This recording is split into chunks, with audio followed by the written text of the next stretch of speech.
I will get us started. Good evening, everyone. I will call our work session to order, being held virtually via WebEx of March 23rd, 2021. And it is a joint Planning Commission and City Council work session to discuss the possible changes to single-family residential districts to bring the zoning code into agreement with the 2040 comprehensive plan. And I will pass it to Acting City Manager Pam Demetrenko. Thank you, Mayor. I'm going to pass the baton immediately to Assistant CD Director Melissa Paleman, who I think is going to present this evening. Yes, thank you, Pam, members of the Council Planning Commission.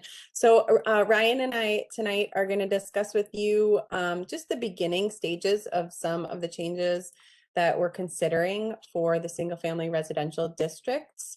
I think Ryan is going to drive tonight and share our presentation with you. Okay. So like the introduction said, it's time to implement our comprehensive plan. As you know, we are compelled to do this. State statute requires that the two documents, our comp plan and zoning ordinance, are in agreement. But more than that, we really want to honor all of the work that went into preparing that document. There was a lot of input from the community.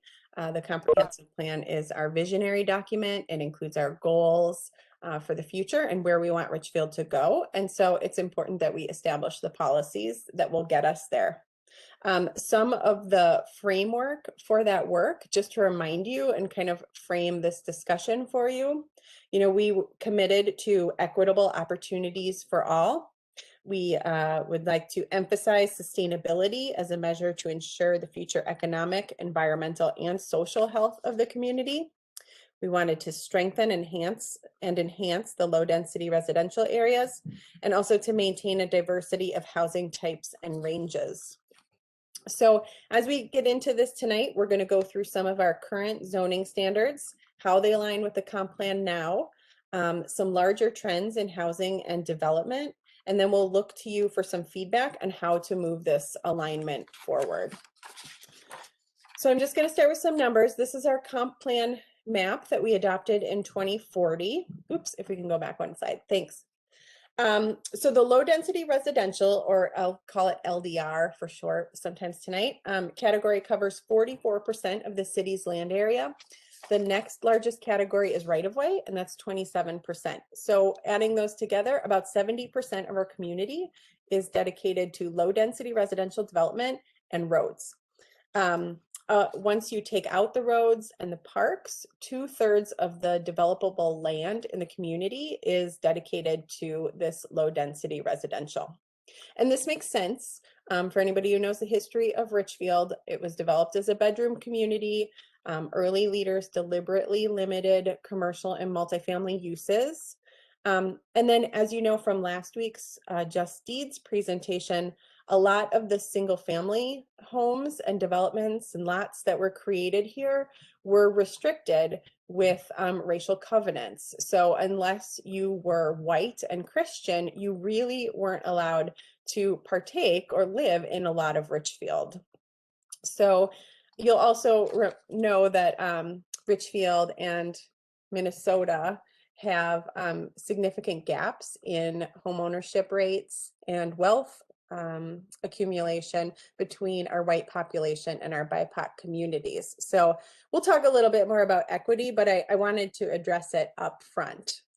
So pulling us back to our land use pattern, over time, our community leaders have filled in. We've added commercial development. We've added some high density housing. The commercial development provides jobs, services, entertainment. Those additional rooftops provide housing alternatives, as well as rooftops to support the transit service, the conveniences, the things that our residents want in their community. And in addition, they also provide or lessen the burden for our single family homes when it comes to replacing city infrastructure and keeping the city moving forward. So to bring us back to the alignment that we're going to talk about tonight, the comp plan describes the LDR district as an area that allows for a mixture of single family and detached and attached units, such as duplexes and lower density townhomes.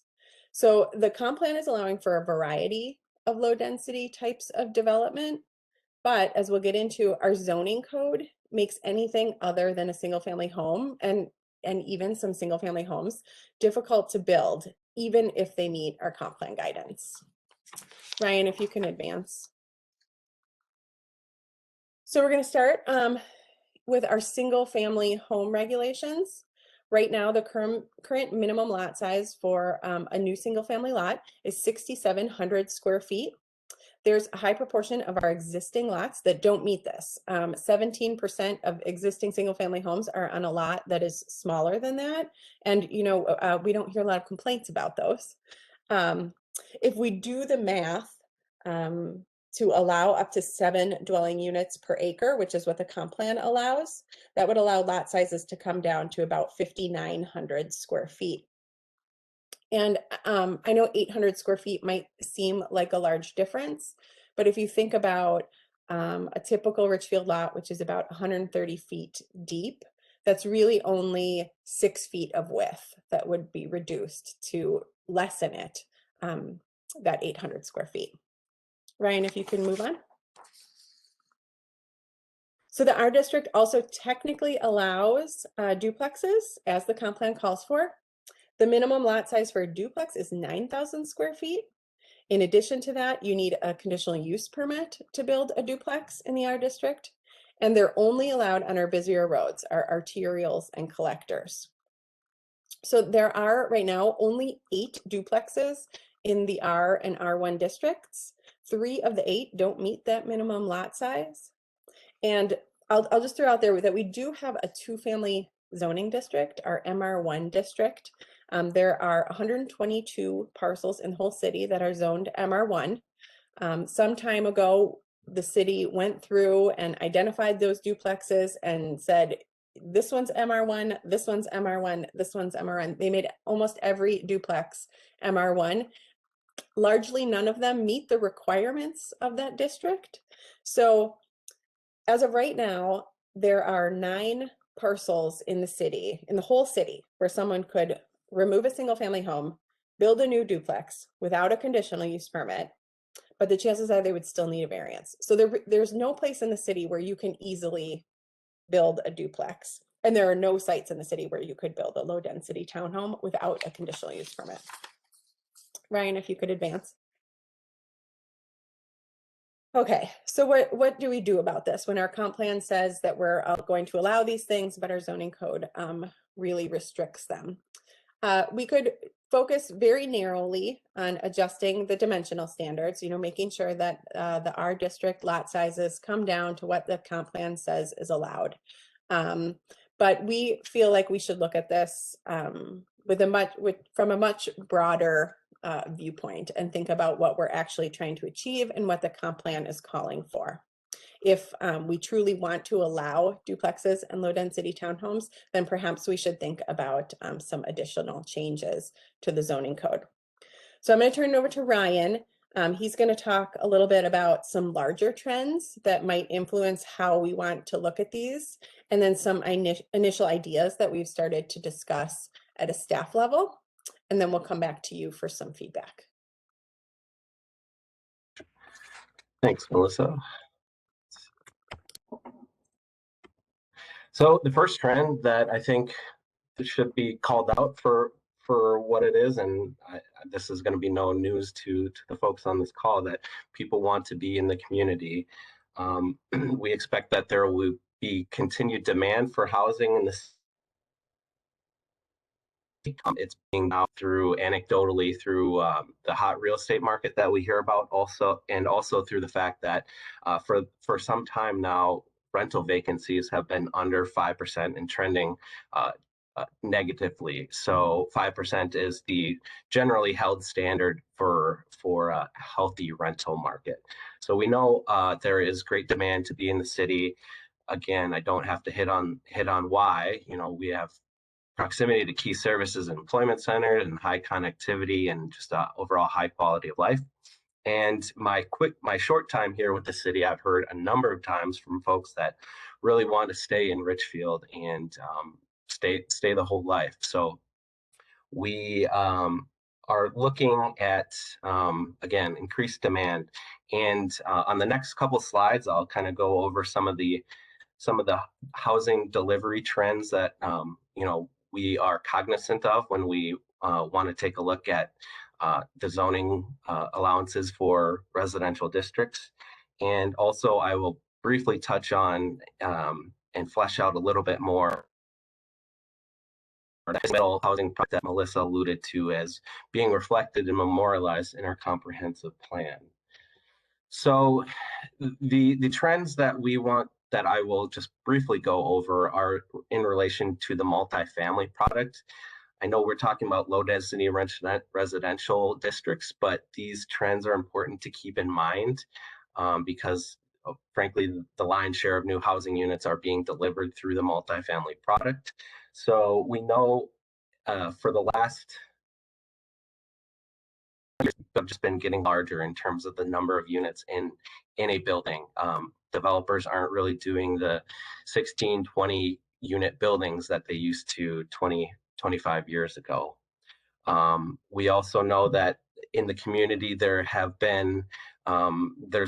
been a strong proportion of the rental units being comprised of one bedroom or studio units. Over 50% of the rental units in the community are one bedroom.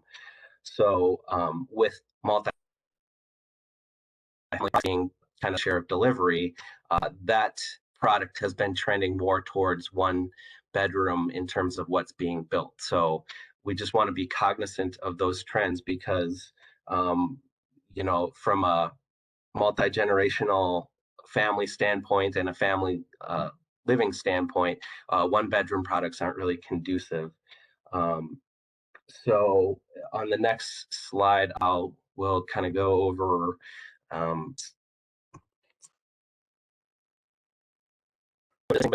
this is being formalized as a relatively new concept in terms of a zoning concentration.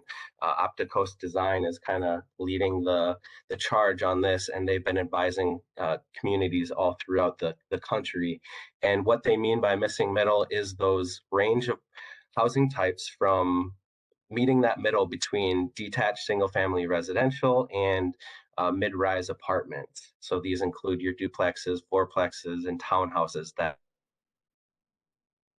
comprehend to incorporate into the fabric.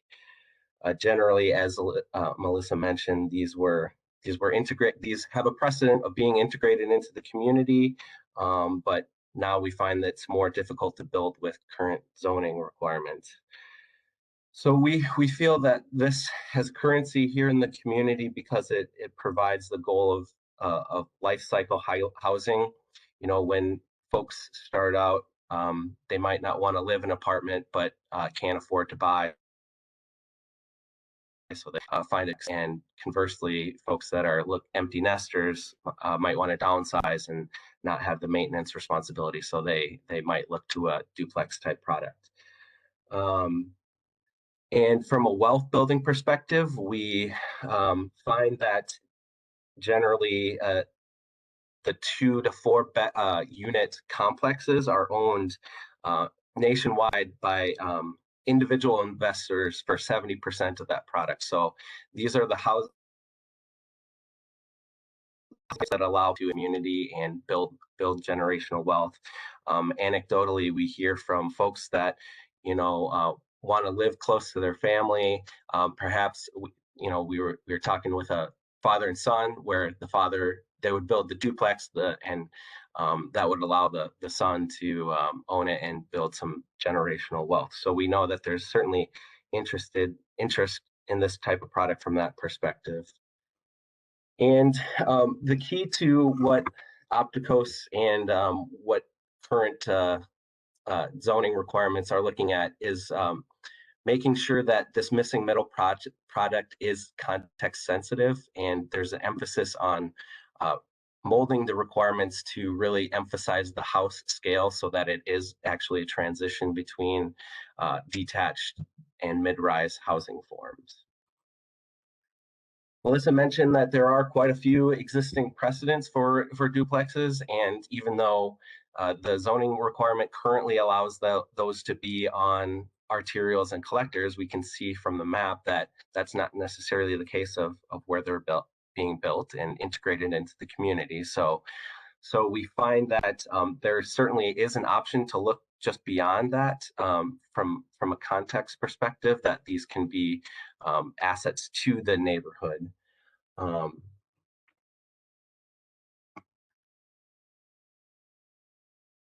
Then moving on, from a lot dimensional perspective, Melissa touched on some of what's currently required in terms of a 9,000 square feet. What we see on the screen is that a product can be built that maybe is slightly smaller than that. Obviously, these are for illustration purposes, and we would want to calibrate it to Richfield in particular. But there is a body of work that we can draw on to sort of incorporate these housing types into the community in a context-sensitive manner. So with that, I think I'll turn it back over to Melissa to summarize and kind of discuss the next steps. But again, we're looking to where we're or potentially could allow duplexes, whether or not we want to keep the ties to conditional use permits in all cases or some cases. And then we were looking for direction on the lot sizes for both the single family product and the duplex product. Right. So just to follow up, a couple of the things, and I'm just going to throw these out there as ideas, some of the things that staff has been discussing, and then I would look to you to give us some feedback on those. One of those ideas is that right now is a combination, lowering lot sizes, but also increasing permissions for some of these other low density housing types that we think are an asset to neighborhoods and are unduly restricted. So as opposed to taking that, let's just reduce lot sizes so we meet the letter of the law, let's look at providing opportunity along with that. So part of that is with the duplexes. One option would be to just remove the conditional use permit in areas where they're currently permitted. So for instance, we could say something like duplexes are permitted along arterials and collectors, instead of saying you need a conditional use permit to build, even if it's on an arterial or collector. Another idea that we've discussed, if we'd like to go a little bit further than that, is they're allowed on arterials and collectors. They're also allowed on corner lots. You know, the nice thing about a corner lot is that it could provide driveway access on either side, as opposed to a larger or two driveways coming off onto a single street, which we think is a nice design standard to have if you're on a corner lot. So that's another thing. I do think that this probably should be a combination, but we're looking to you for additional feedback before we really dig into any details about how to right size something like this for Richfield.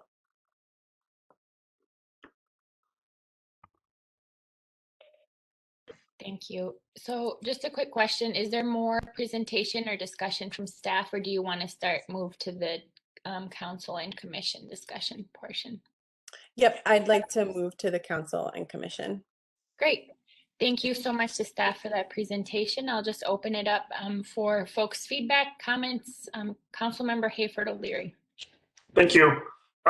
First off, this was an awesome presentation. It would have been easy for staff just to come forward with changing the square footage, and I'm really impressed at offering us this bigger idea, because I think it's an important one.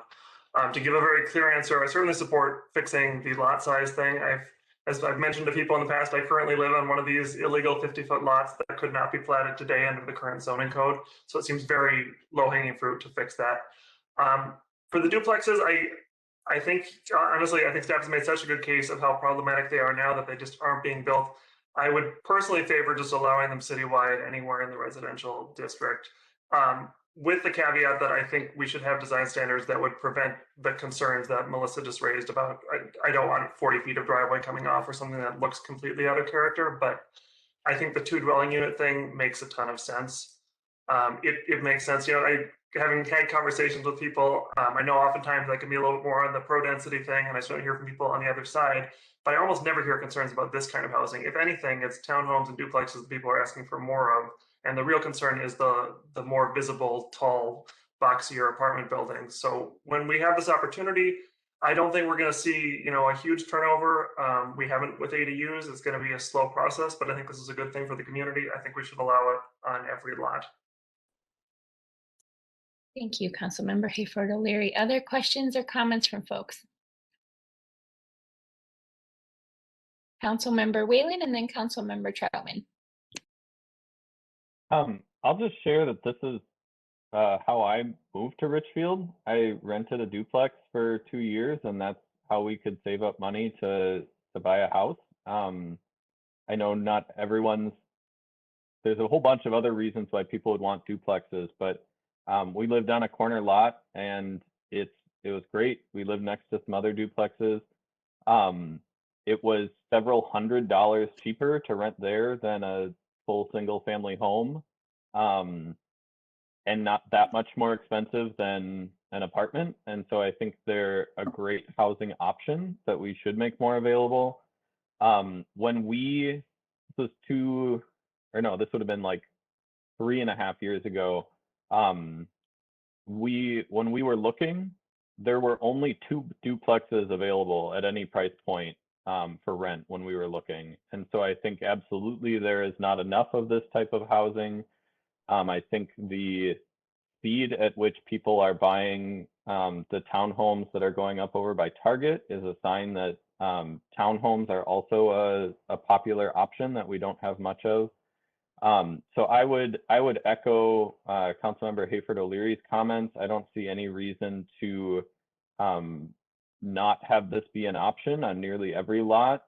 Certainly have some expectations of what that looks like, but I think certainly making it, allowing it by right in the places that's currently allowed, and then I could go either way on whether you'd need a CUP on the places that's currently not allowed. But yeah, I'm very open to that, and it's part of my own personal story of how I moved to Richfield.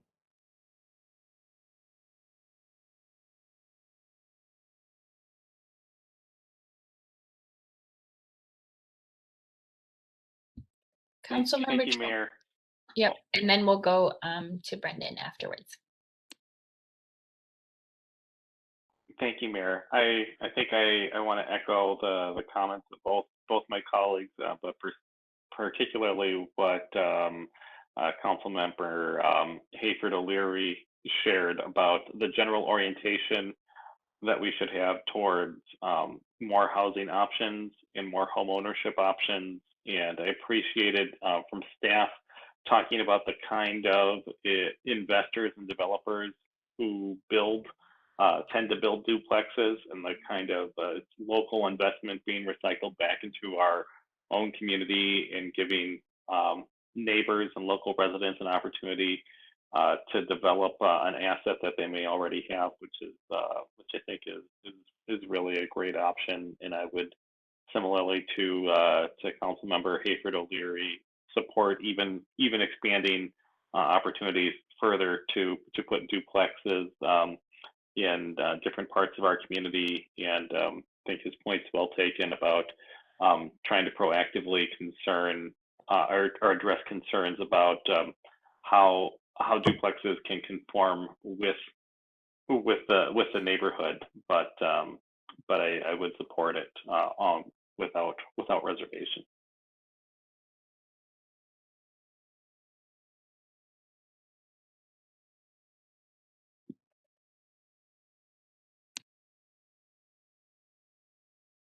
Go ahead, Commissioner Kenley. Thank you. Just a question for city staff, possibly. If duplexes, townhomes are allowed on any residential lot in the city, is it practical or possible to limit how many can be concentrated in a specific area?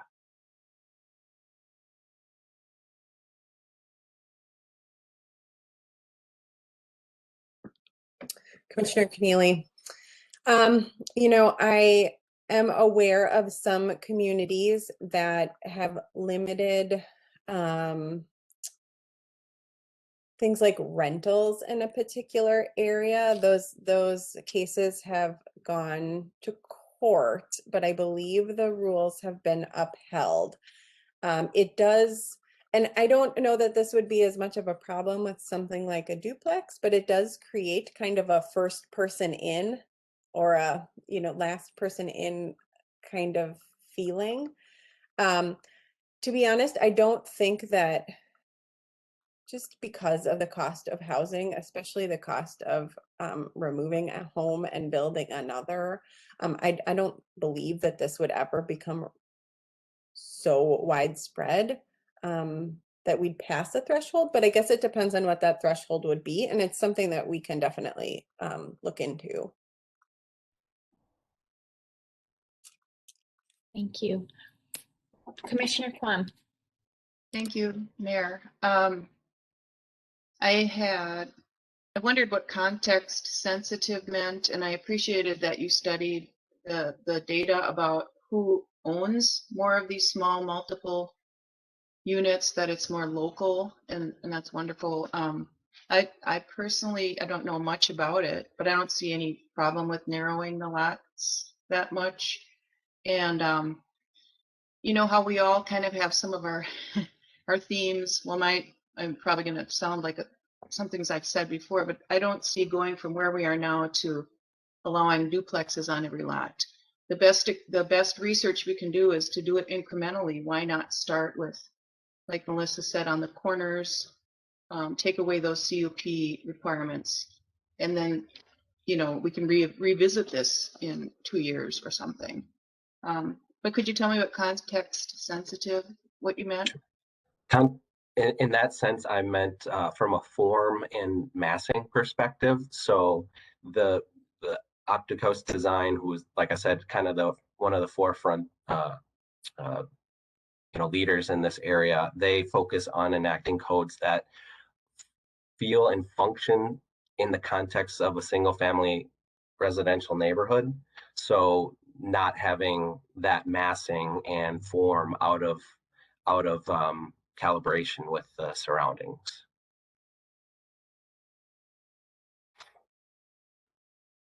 Thank you. Other questions or comments from folks? Commissioner Rudolph and then Commissioner Strusa.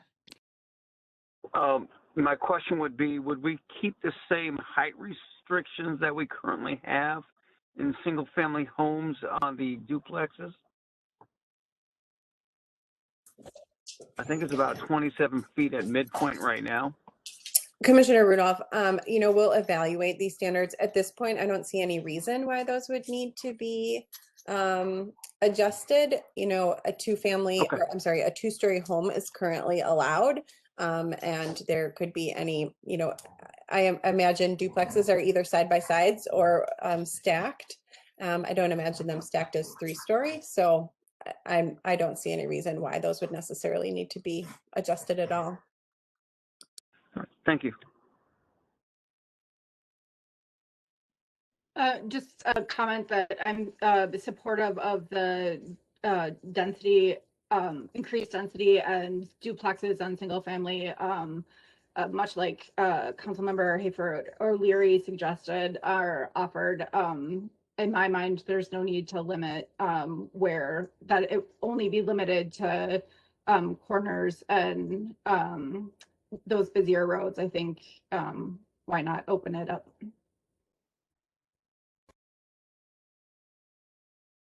Thank you. Councilmember Supple. Thank you. First off, I had not been familiar with the concept of the missing middle, but it makes a lot of sense to me that we need to add that density. And I would be fine with removing some of the restrictions and allowing that to happen more often, because I think it'd be good for our community to have more opportunities, like for multi-generational families and more opportunities for investment and things like that. So I'd be fine with opening it up. And I would agree with Councilmember Hafer O'Leary. I don't think it's real controversial to adjust the lot sizes. That should be something that is easily done. It just brings us into compliance with the way we're living right now. But I did like the whole idea of filling in that missing middle, because we don't seem to have anything there. We're one extreme or the other in our community. Thank you.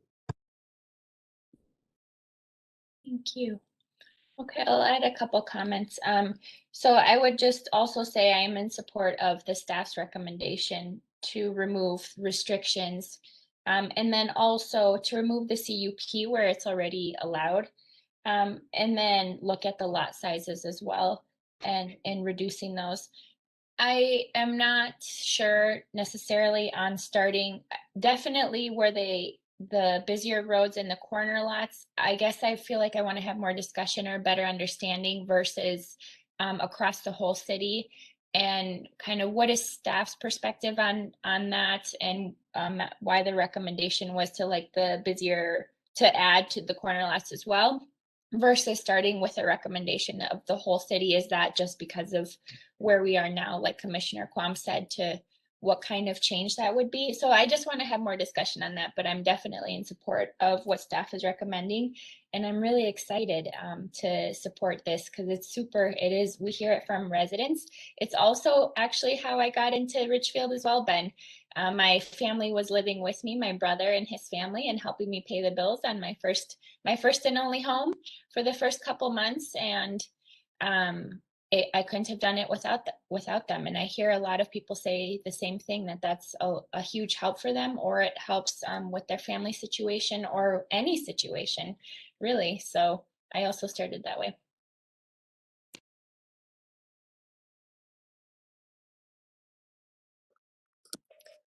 Councilmember Hayford O'Leary and Councilmember Whalen. So just first, I had one quick clarifying question. Since we do have these density limits, if we were to allow it, whether conditionally or by right, on smaller lots, doesn't that mean it's like against the comp plan, or it's over that? Or is it okay for individual lots to be over, technically more dense than the comp plan allows for that area? Right. Technically, it sort of depends on how your community wants to look at that. You can look at it on an individual lot size. And generally, if you're adjusting your comp plan, that's what you're looking at. You're looking at an individual lot. But when Commissioner Keneally brought up limiting, there is some, if you're looking at it on a block by block, we talked about this. How do you do the math? What is your denominator here? So some of those questions still need to be worked out. I think that we wanted to come to you and kind of feel this out. Are we interested in expanding this at all before we really start getting into those details? And I think that goes to Mayor Reagan Gonzalez's comment too, about thinking about what's this really going to look like on some of these interior lots. I think that what Ryan and I can do is now that we know essentially where you're feeling, come back with some more detailed proposals and say, if you were to allow it here are some standards that we could put in place to regulate it. And this is how we think we should calculate based on density. This is what the denominator should be, and talk about more details. Okay. And then I just, in general, I wanted to address Commissioner Quam's concern, since we disagreed a little bit about whether things should be sort of as by right or doing things incrementally. It's just my personal opinion that because it's $300,000 at least to buy any house in Richfield right now, even if the market crashed and it were $200,000, that's a huge natural limiter. So if we go 1 year with this and we're seeing a bunch of, or we see 5 of these go up, that's the most we could reasonably expect. It's going to be a very slow process. If it's a problem, we could change it, but I would favor that versus having another policy that's just not getting anybody going. The other comment to make is it's also clear from this presentation that allowing duplexes on busier roads also isn't attracting duplexes on busier roads. So I'm hoping in a future meeting, we're going to talk about the higher end of the missing middle on those roads.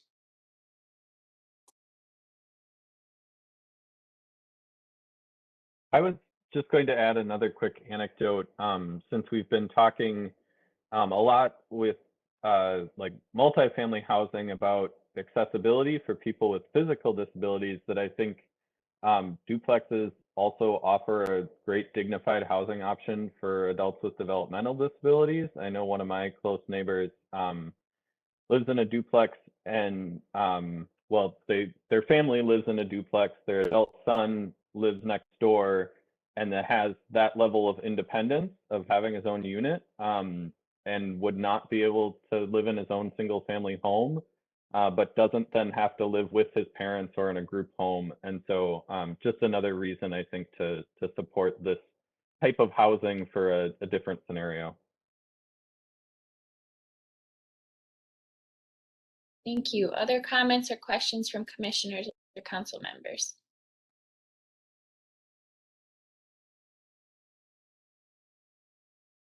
All right, I'm wondering if we can have just a quick recap from staff of what you heard, and do you feel like you have enough of a direction to move forward? Thank you.